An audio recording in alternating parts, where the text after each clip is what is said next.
I'm Ana Sameke. I'm originally from Mali. I migrated to the U.S. 2 years ago. When I was in Mali, I remember when I was 7, I was living with my dad and my brother at the time. My dad used to be very busy, and my brother would babysit me. So at 5 o'clock every day, his friends would come over because he couldn't go out. So they would come in our front yard, and they would start kicking the ball and playing. And it was all guys, and I was the only girl, so they wouldn't let me play. I would sit down on the corner, watch them play.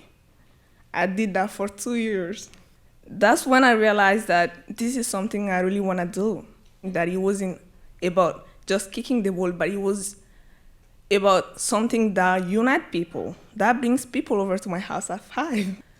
When I turned 9, one day they were having a game, so they decided to divide the team in two.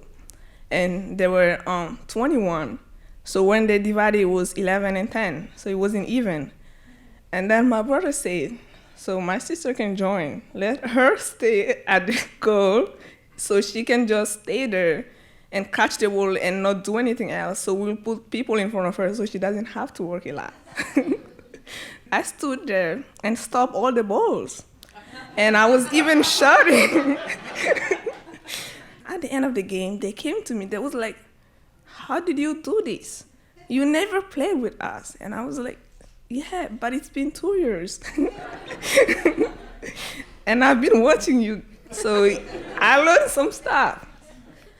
So when I moved here in 2013, we had co-ed soccer, and we won the championship. Yes. So we were happy. But what we learned after we won the championship, we got the cup and then everything. And David Garcia told us, sadly, this is gonna be our last game, because next year the city is getting rid of our league and we won't be able to play anymore. At that time, we were here for 3 months, 4 months, and we didn't speak English, and we were hoping to get scholarships to go to college, because college is so expensive here. And then we were pretty sad. So we came together, we went to City Hall. The chancellor was giving a speech and we interrupted.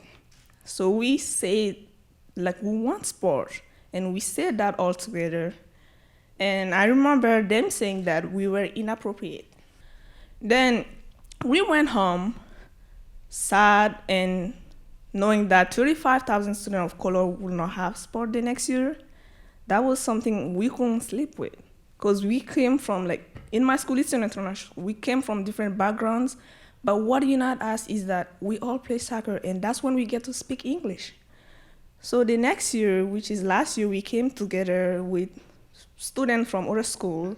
We created, it was already created, but we restarted again. It's NYC let them play. And when we went to City Hall this time, that's when everything started again, because this time they were expecting us to do something inorganized or inappropriate, but we went there, stood there as professionals, and we told them what we wanted.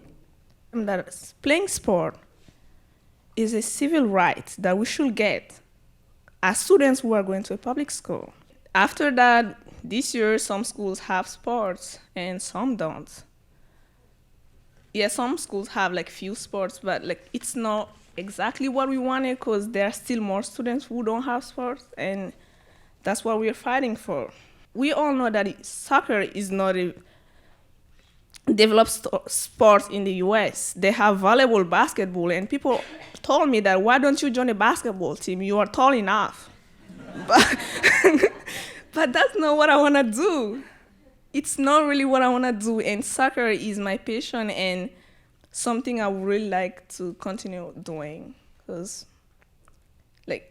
it's really my life. Thank you.